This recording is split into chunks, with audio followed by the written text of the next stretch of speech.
தேவனுடைய நாமம் மகிமைப்படுவதாக. கர்த்தரை தேடுவோம்.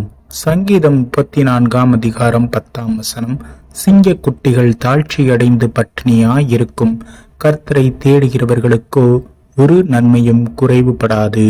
கிறிஸ்துவுக்குள் அன்பானவர்களே, நம்முடைய தேவன் நம் வாழ்வில் ஒரு குறைவும் இன்றி நம்மை காத்து வழி நடத்துகிறார்.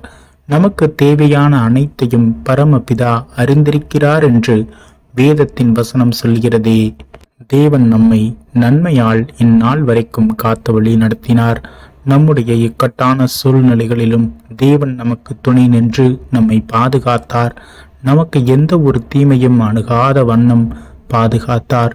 நாம் நம்முடைய வாழ்வில் எவ்வாறாக இருக்க வேண்டும்? சங்கீதம் 34 13 உன் நாவை பொல்லாப்புக்கும் உன் உதடுகளை கபட்டு வசனிப்புக்கும் விலக்கி காத்துக்கொள். தீமையை விட்டு விலகி நன்மை செய், சமாதானத்தை தேடி அதை தொடர்ந்து கொள். கிறிஸ்துவுக்குள் பிரியமானவர்களே, நம்முடைய வாழ்வில் நாம் நன்மை செய்கிறவர்களாக, பிறருக்கு உதவுகிறவர்களாக, நம்மை நாடி வந்து உதவி கேட்பவர்களுக்கு உறுதுணையாக நிற்கும் பொழுது தேவன் நம்முடைய வாழ்வில் உள்ள குறைகளை நீக்கி நிறைவாய் ஆசீர்வதித்து நம்மை வழிநடத்துவார். ஒரு தீங்கும் நம்மை அணுகாத வண்ணம் தேவன் நமக்கு துணை நின்று நம்மை காப்பார். நம்மை நாம் தாழ்த்துவோம், அர்ப்பணிப்போம். அவர் நமக்கு வழிகளை போதித்து ஆலோசனைகளை தந்து காத்து வழி நடத்துவார்.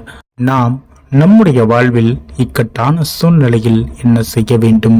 சங்கீதம் 34 17 நீதிமான்கள் கூப்பிடும்போது கர்த்தர் கேட்டு அவர்களை அவர்களுடைய எல்லா உபத்திரவங்களுக்கும் நீங்களாக்கி விடுகிறார். கிறிஸ்துவுக்குள் அன்பான சகோதர சகோதரிகளே, நம்முடைய வாழ்வில் நாம் நீதியின் பாதையில் நடக்கும் பொழுது தேவன் நம்முடைய கிரியைகளுக்கு தக்க பலன் அளிக்கிறார் என்று வேதத்தின் வசனம் சொல்கிறது. நாம் நீதிமானாக இருக்கும் பொழுது, நமக்கு தீமை நேரிடும் பொழுது தேவன் நம்முடைய வாழ்வில் கேடகமாக துணையாக நின்று நம்மை வழிநடத்துவார். அவருடைய கிருபையும் இரக்கமும் தயவும் நம்மை தாங்கி வழிநடத்தும். தெய்வீக வல்லமையை உணர்ந்தவர்களாக நம்மை நாம் தாழ்த்துவோம். நன்மை செய்வதில் சோர்ந்து போகாமல் இருப்போம். தேவனை தேடுவோம். அவர் நிச்சயம் நமக்கு உதவி செய்வார், நமக்கு துணையாக இருப்பார். அவரை தேடும் போது நமக்கு ஒரு நன்மையும் குறைவுபடாது. ஆமீன்.